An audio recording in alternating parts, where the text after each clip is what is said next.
Right breaking news చూస్తున్నాం. వర్షిణి గురించి వాళ్ళ తల్లిదండ్రులు ఆందోళన వ్యక్తం చేస్తున్నారు. అయితే నిన్న వర్షిణిని చూసిన తర్వాత శంకర్పల్లి పోలీస్ స్టేషన్ లో తనతో మాట్లాడే ప్రయత్నం కూడా చేశారు. అయితే తనతో పాటు ఇంటికి రమ్మని కూడా వర్షిణిని కోరగా ఆ అమ్మాయి నిరాకరించినట్టు కూడా తెలుస్తోంది. ముఖ్యంగా తన తల్లిదండ్రులతో వెళ్లనని, ఎందుకంటే అక్కడ విష్ణు ఉంటాడు. అలాగే తన తల్లిదండ్రులు చేసిన టార్చర్ కి కూడా నేను ఏ మాత్రం అసలు ఇంటికే వెళ్ళను, కావాలంటే నా శ్రీనివాస్ దగ్గరికి వెళ్తాను, తనతో పాటు నేను జైల్లో ఉండడానికి కూడా సిద్ధం, అంతేగాని నేను ఇంటికి వెళ్ళను అని చెప్పి కూడా తన పోలీసులతోని అలాగే వాళ్ళ తల్లిదండ్రుల ముందు ఖరాఖండిగా చెప్పిన సిచ్యువేషన్ కూడా మనకు అక్కడ క్లియర్ గా కనిపిస్తుంది. అయితే ఈ నేపథ్యంలోనే నిన్న తనని రిహాబిటేషన్ సెంటర్ కి కూడా శంకర్పల్లి పిఎస్ దగ్గర నుంచి తీసుకువెళ్లిన పరిస్థితి. అయితే దీనికి సంబంధించి వివరాలు వాళ్ళ యొక్క తల్లిదండ్రులకి తెలియలేదు, అంటే తెలియజేయలేదు పోలీసులు అన్న దానిపైన కూడా వాళ్ళు అక్కడ చాలా వరకు కూడా పోలీసులతో వాగ్వాదానికి దిగిన పరిస్థితులు కూడా మనం చూసాము.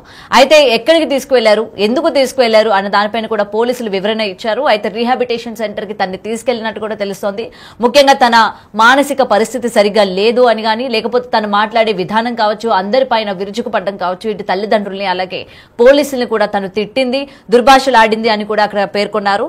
సో ఎలా అయినా సరే తనని రీహాబిటేషన్ సెంటర్ కి తీసుకువెళ్లి 15 రోజులు తనని అబ్జర్వేషన్ లో పెట్టాలి, తనకి కౌన్సిలింగ్ కూడా ఇవ్వాలి అని కూడా చెప్తుంటారు. మరి ఇటు శ్రీనివాస్ విషయానికి వస్తే చంచల్గూడ జైల్లో పెట్టినట్టు కూడా తెలుస్తోంది. మహిళా జైల్లో ప్రత్యేక బ్యారెక్ కేటాయింపు చేశారు. అలాగే సీసీటీవీ కెమెరాల పర్యవేక్షణలోనే శ్రీనివాస్ ని ఉంచినట్టు కూడా తెలుస్తోంది. అయితే జైల్లో హంగామా చేసే అవకాశం ఉందని భావించిన పోలీసులు ఎప్పటికప్పుడు తనని కనిపెట్టుకుంటూనే ఉన్నారు అన్న విషయం అయితే ఇక్కడ క్లియర్ గా కనిపిస్తుంది. అయితే నిన్న జైల్లో రోజంతా కూడా చుట్టుపక్కల ఉన్న వాళ్ళతో కావచ్చు, లేకపోతే పోలీసులతో కావచ్చు, ఎక్కడ కూడా మాట్లాడలేదు అని అయితే క్లియర్ గా తెలుస్తోంది. మరి ఇదే అంశంపైన మాట్లాడితే మేము అంతా రిపీట్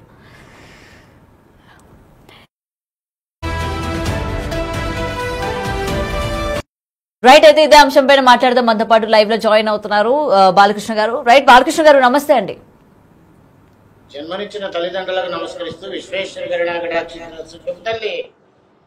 బాలకృష్ణ గారు నిన్న మొత్తం కూడా చూసారని అనుకుంటున్నాను. అయితే వర్షిణి విషయానికి వచ్చేసరికి పర్టికులర్ గా తను వాళ్ళ పేరెంట్స్ తో వెళ్ళనని గానీ, ఎందుకంటే విష్ణు ఉంటాడు, నాకు అసలు పేరెంట్స్ కూడా లేరు, నేను అసలు వెళ్ళను, నేను నా అత్తగారింటికి వెళ్తాను అని చెప్పడం జరిగింది. అంటే ముఖ్యంగా ఇటు శ్రీనివాస్ వాళ్ళ అమ్మ నన్ను ఇంటికి వెళ్ళడానికి నేను ఇష్టపడతాను కానీ నేను మా అమ్మ వాళ్ళ దగ్గరికి అయితే నేను వెళ్ళను అని చెప్తోంది.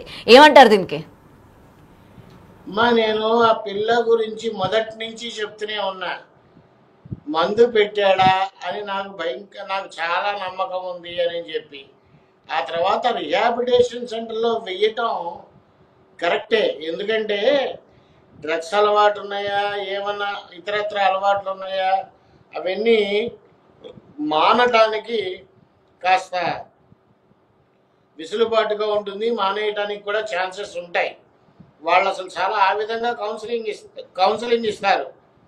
ఇకపోతే నేను నిన్న మొన్న అరెస్ట్ అయిన రోజు అనుకుంటా పొద్దున విష్ణు గారితో మాట్లాడా. నేను వర్షిణిని చూసావా, ఫస్ట్ వర్షిణి పాదాలు ఎలా ఉన్నాయి ఇవన్నీ అడిగాను. అడిగిన తర్వాత వాడు చెప్పింది ఏంటంటే, విష్ణు గారు చెప్పింది ఏంటంటే, నాకు పాదాలు నల్లగా అయిపోయినాయి, సన్నబడిపోయింది, ఆ మందు ప్రభావం అలాగే ఉంటుంది. ఇక మరి అది ఆ రిహాబిటేషన్ సెంటర్ కంప్లీట్ అయిన తర్వాత నేను ఒక ప్లేస్ చెప్పాను, ఆ ప్లేస్కి తీసుకెళ్ళమని కూడా చెప్పాను. సరే, ఆ ప్రాసెస్ అవుతుందా లేదా, అది జరుగుతుందా లేదా అనేటువంటిది తర్వాత విషయం. కానీ పాపం వీళ్ళ మూలకంగా వాళ్ళ తల్లిదండ్రులు ఈ వయసులో కూడా ఇంత బాధపడుతున్నారు అంటే, ఏదో అంటారు చస్తే నరకానికి వెళ్తారా స్వర్గానికి వెళ్తారా అని, కానీ భూమి మీద ఉండంగానే పాపం ఆ తల్లిదండ్రులు నరకాన్ని చూస్తున్నారు. ఇలాంటి బాధ ఏ ఆడపిల్ల తల్లిదండ్రులకు కూడా రాకూడదు. ఇకపోతే కమింగ్ టు వాడి పేరేంటి, శ్రీనివాస్. ఈ శ్రీనివాస్ గురించి చెప్పాలంటే, నాకు లాయర్ను పెట్టుకునే స్తోమత లేదు అని మాట్లాడిన వాడు బటాచోరి విధవల్లే 365 days కారులో ఎట్లా తిరగలిగాడు? కోర్టుని కూడా మోసం చేస్తున్నాడా? ఒక విధంగా అదే అనిపిస్తుంది. ఫస్ట్ జైలు వీళ్ళ దీని గురించి ప్రకారం ఆలోచిస్తే, స్టేషన్ రూల్స్ ప్రకారం ఆలోచిస్తే వీడికి వస్త్రధారణ తీసేయాలి, జైలు వస్త్రాలు కట్టాలి, ఆ మెళ్ళో రుద్రాక్షలు అవేవి ఉండకూడదు, అంత హెయిర్ ఉండకూడదు, అసలు అది హెయిర్ కాదు, విగ్గు తీసి చేతికి ఇవ్వాలి. ఇక్కడ చాలా మంది ఏమంటున్నారంటే, బెయిల్ వస్తుంది, బెయిల్ వస్తుంది. అసలు బెయిల్ ఎందుకు ఇవ్వాలి? బెయిల్ ఇస్తే వీడు ఫలానా చోట ఉంటాడు అన్నటువంటి గ్యారంటీ లేదు, ఒక ప్లేసు లేదు. అప్పుడు ఎలా తెలంగాణ రాష్ట్రాన్ని వదిలి వెళ్ళకూడదు అని ఇవ్వాలి. అయినా వాడికి అసలు బెయిల్ రాకూడదు. ఇంకా నయ్యం ఆ జైల్లో కూర్చొని క్షుద్రపూజలు చేస్తా, చేతబడులు చేస్తా అంటాడేమో. అక్కడున్న ఖైదీలకి సెంట్రల్కి తన్ని తరివేస్తారు. గురుగారు నిన్న అంతా కూడా జైల్లో ఉన్నప్పుడు ఎవరితో కూడా మాట్లాడలేదు అని అయితే ఇక్కడ క్లియర్ గా వినిపిస్తున్న మాటలు అనమాట. సో మాట్లాడకపోవడానికి రీజన్ ఏమై ఉండొచ్చు అంటారు? అంటే తను పోలీసులు ఇటు మీడియాతో కూడా చెప్పడం జరిగింది, చట్టం తన పని తాను చేసుకుంటూ పోతుంది అని చెప్పి. సో ఇది సైలెంట్ గా ఉన్నదాని వెనక కూడా ఇవాళ చాలా మంది ఇంత సైలెంట్ గా ఉన్నాడంటే ఏమైనా చేయబోతున్నాడా, బయట నుంచి ఏమైనా చేస్తాడా, మళ్ళీ అమ్మాయిని వీళ్ళ ఫ్యామిలీ మెంబర్స్ తో గానీ లేకపోతే తినకున్న సర్కిల్లో ఉన్న వాళ్ళతో గానీ ఏమైనా తీసుకెళ్లే ప్రయత్నం చేస్తాడా, అందుకే ఇంత సైలెంట్ గా ఉన్నాడా అన్న దానిపైన కూడా క్వశ్చన్స్ వస్తున్నాయి. ఏమంటారు దీనికి? నిజంగా ఇలాంటివి చేస్తాడంటారా? ఇక్కడ మీరు ఒక పాయింట్ అబ్జర్వ్ చేయాలి. వాడు డిపార్ట్మెంట్ వాళ్ళు వాడిని తీసుకొచ్చినప్పుడు వాడిలో ఏమన్నా బాధ అనేటువంటిది వ్యక్తమైందా? అవలా వాడిలో నేను జైలుకి వెళ్తున్నాను అనేటువంటి షై ఏమన్నా ఫీలింగ్ ఇచ్చాడా? ఇవ్వలా. ఎలా ఉందంటే మీడియాలో కనపడితే చాలన్నట్టు ఆడు మాట్లాడే మాటలు కూడా తప్పుడు తడబడుతూ మాట్లాడాడు. చట్టం తన పని చేసుకుపోతుంది అని. అలాగే నిజంగానే తన పని తాను చేసుకుపోతుంది. వీడు బూతులు తిట్టిన వాళ్ళందరూ ఉన్నారు అక్కడ, పిచ్చి కొట్టుడు కొడతారు.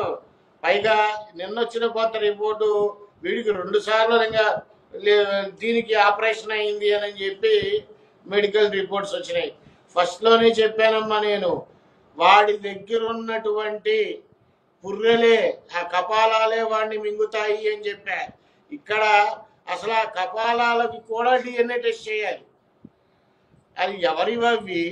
వీడే చంపి పాచేసి తీసుకున్నాడా? వీడికి అన్ని పుర్రెలు ఎక్కడి నుంచి వచ్చినాయి? ఇంకా ఎంతమంది అమ్మాయిలు ఉన్నారు? ఇవన్నీ బయటికి రావాల్సి ఉంది.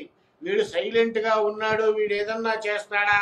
సైలెంట్గా లేకుండా అరిస్తే తోలు తీస్తారు అక్కడ. వాడికి కాస్త భయం అంటే ఏంటో తెలిసిందేమో అని అనిపిస్తోంది. అంతకు మించి ఏమీ లేదు. వీడు బయట నుంచి ఏమీ చేయలేడు. అండ్ ఇంకొకటి ఏంటంటే వర్షిణిని తీసుకెళ్ళి వాడి పక్కన కూర్చోబెట్టరు. ఇది ఏమన్నా హనీమూన్ అనుకుంటున్నాడా? పిచ్చగదవా? లేదు పార్క్ అనుకుంటున్నాడా? మాట్లాడితే నా భార్య అంటాడు వీడు.